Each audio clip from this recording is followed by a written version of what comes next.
बिस्मिल्लाहिर्रहमानिर्रहीम अस्सलाम वालेकुम। तो मेरे गंदम दे काश्तकार अल्हम्दुलिल्लाह अपनी ज़मीनां दी तैयारी भी कर रहे आ ते हुण सोच रहे आ सीड दे बारे कि सानू किहड़ा सीड खरीद लेना चाहिए कि जिहदे नाल साडी औसत एवरेज जिहड़ी है ओह ज़्यादा तो ज़्यादा आवे।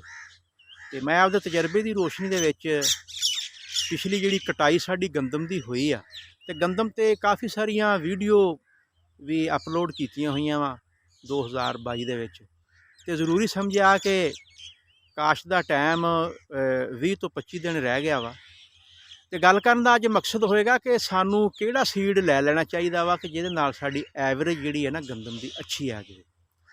देखो किले किले का विजिट होया वा, हारवैस्टां की भी कटाई हुई आ, दरांती नाल भी हुई आ ते रेपरां दे जरिए भी हुई आ ते इलाके के हिसाब नाल अगर गल की जाए ना गंदम के सीड की, तो जिस तरह के साडा जनूबी पंजाब आ एक गर्म इलाका वा, इस तरह वस्ती पंजाब आ, शमाली पंजाब आ, ते हर इलाके का अपना हिसाब आ टैंपरेचर का और बीज की खसूसियत भी और जमीन की तसीर भी मुख्तलिफ आ। देखो पिछले साल जिहड़ा तजिया किया अकबर 2019 का भी किया, दिलकश 2019 का भी किया, फैसलाबाद 2008 का भी किया, तो फिर गाजी इसका भी किया वा। ते मैं अपने तजिए के मुताबिक अपने तजर्बे के मुताबिक देखो अकबर और दिलकश नूं बैस्ट पाया वा। एक जैसियां खुराकां दित्तियां वा, एक ही जमीनां सीगियां लेकिन बीज वक्खो वक्ख काश्त कीते होए सी। ते दिलकश चूँकि थोड़ा जिहा कद लंबा हुंदा वा, गिरन के बावजूद भी इसने अच्छा परफॉर्म किया।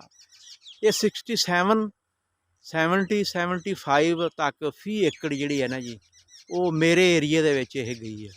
तो मैं तो इसनूं बैस्ट अवार्ड दिता वा दिलकश नूं। अकबर भी चूँकि अच्छी आ, अच्छा परफॉर्म इन्हें किया वा, लेकिन ये गिरी नहीं, खड़ी रही आ।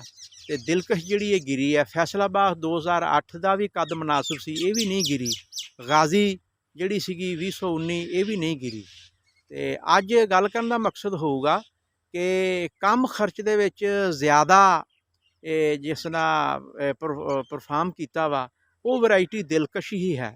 अगर इस दे दाणियां दी तादाद की गिनती की जाए काउंटिंग, तो एक सिट्टे दे विच इहदी दाणे की तादाद 108, 110, 132 तक भी ये फी सिट्टे दे विच दाणे गए आ। और वज़न किया तो वज़न दे विच भी ये अकबर नालों अगे गई है, जबकि अकबर भी 80, 85, 82 दाणियां तो लैके 90, 96, 108 दाणियां तक भी यदा सिट्टा गया वा। तो अगर खाण का जायका चैक किया जाए तो मेरा ये ज़ाती ऑबजरवेशन आ, मुशाहदा वा, दिलकश भी दी रोटी भी खाधी आ, अकबर 2019 की भी खाधी आ, लेकिन अच्छा परफॉर्म किया वा गाजी 2019 और दिलकश ने। गाजी भी खाण च अच्छी आ, अनाज भी अच्छी आ, लेकिन दिलकश जिहड़ी आ इन्हां सारियां तो अच्छी आ। तो एंड ते मेरी गल दा सियाको सुबाक यही होऊगा कि ज़्यादा फोकस जिहड़ा ना वो दिलकश ते करिया जो। ते मौसम के मुताबिक तो इलाके के मुताबिक जिस तरह जनूबी पंजाब आ इहदे विच गाजी ने बहुत अच्छा परफॉर्म किया, तो जनूबी पंजाब वाले साडा जिहड़ा लोधरा वा, दुनियापुर आ, लिया वा, बहावलपुर आ, इहदे विच ज़्यादा तरजीह जिहड़ी आ वो तुसीं इसनूं दिल अपने नूं गाजी 2019 नूं इत्थे काश्त की जाए तो वस्ती पंजाब दे विच दिलकश। तो इस तरह अकबर 2019 तो ओवरऑल हर जगह ते काश्त करवा रहे आ जितने भी है साडे एग्रीकल्चर डिपार्टमेंट वाले आ। ते एंड ते मैं यही कहांगा कि तुसीं अगर ज़्यादा रकबे नूं काश्त करना ना तो फिर तुसीं इसनूं डिवाइड कर लो, एक बीज ते इकतफा ना करो, अकबर भी काश्त करो, गाजी भी करो और दिलकश भी करो। ते खाद प्लान भी एक जिहा होएगा, फिर एंड ते तुसीं देखना कि किस ने ज़्यादा परफॉर्म किया।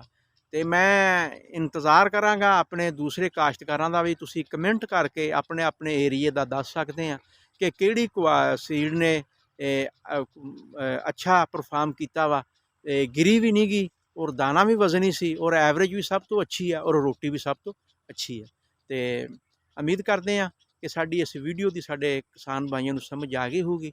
दुआवां च याद रखिया जो, आप दा ख्याल रखिया जो। नैक्सट वीडियो तक असीं इजाज़त चाहते हैं जी। अल्लाह बेली।